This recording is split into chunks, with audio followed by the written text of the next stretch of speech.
C'est quoi un trouble du neurodéveloppement? Les parents de Noé ont entendu parler de ce terme. Quelles pathologies sont incluses dans ce terme? Qu'est-ce qu'un TND? TND est l'acronyme de trouble du neurodéveloppement. Ce trouble touche le développement du cerveau, développement cérébral. C'est un terme très large qui regroupe différentes pathologies. Parmi elles, les plus connues sont les troubles de la communication, le trouble du développement du langage, le trouble de la phonation, le bégaiement, le trouble de la communication sociale. Les troubles des apprentissages, avec un déficit de la lecture, de l'expression écrite, des mathématiques, anciennement 10.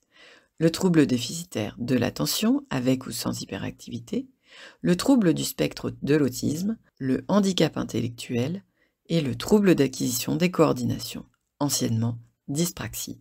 Les recherches montrent que les garçons sont plus souvent touchés que les filles. Dans la plupart des cas, plusieurs troubles peuvent être présents en même temps. On appelle ça des comorbidités. Par exemple, un enfant peut avoir des difficultés à développer son langage et à coordonner les mouvements de son corps dans le quotidien. Toutefois, les troubles sont de sévérité variable en fonction de chaque enfant. Tout dépend de sa gêne dans son quotidien. Ce n'est pas une maladie dont on guérit, mais chaque individu apprend à vivre avec ses difficultés et trouve des stratégies pour les compenser ou les contourner.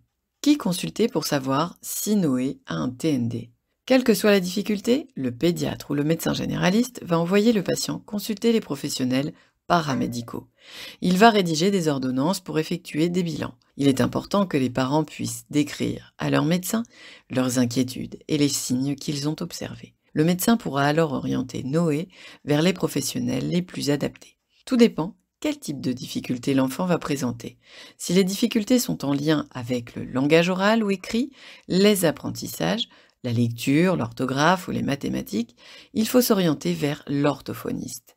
Si les difficultés se situent sur la coordination des gestes, c'est le psychomotricien ou le kinésithérapeute qui pourra déterminer les compétences et les difficultés de l'enfant. Si les difficultés se situent sur les aménagements du quotidien à mettre en place pour la maison ou les lieux d'accueil de l'enfant, c'est l'ergothérapeute qu'il faudra consulter. Dans tous les départements, des plateformes de coordination et d'orientation, PCO, sont mises en place pour répondre aux demandes de diagnostic. Leur objectif est de coordonner les évaluations et les soins des enfants. C'est le médecin ou n'importe quel des professionnels paramédicaux qui suit déjà l'enfant qui peut conseiller d'orienter vers cette plateforme. Sa fonction est d'aider à mieux comprendre le fonctionnement cognitif, les points faibles et les points forts de l'enfant, et surtout de lui proposer l'accompagnement le plus pertinent. Comment l'aider à l'école? En fonction de ses difficultés, l'enfant peut être accompagné par un ou des professionnels de santé.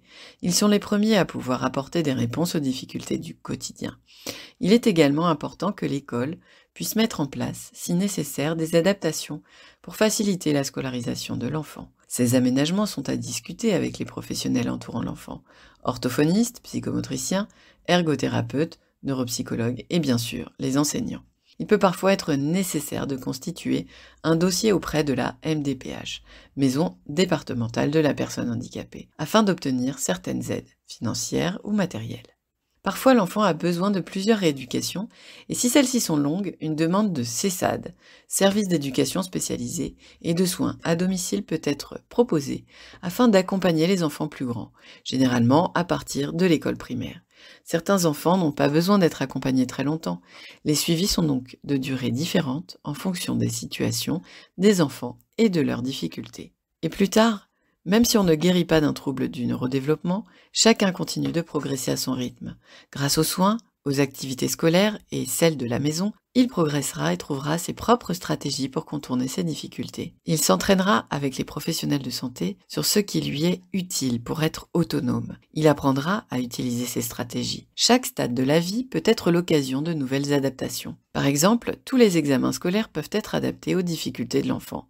Le brevet, le baccalauréat, mais aussi le permis de conduire par exemple.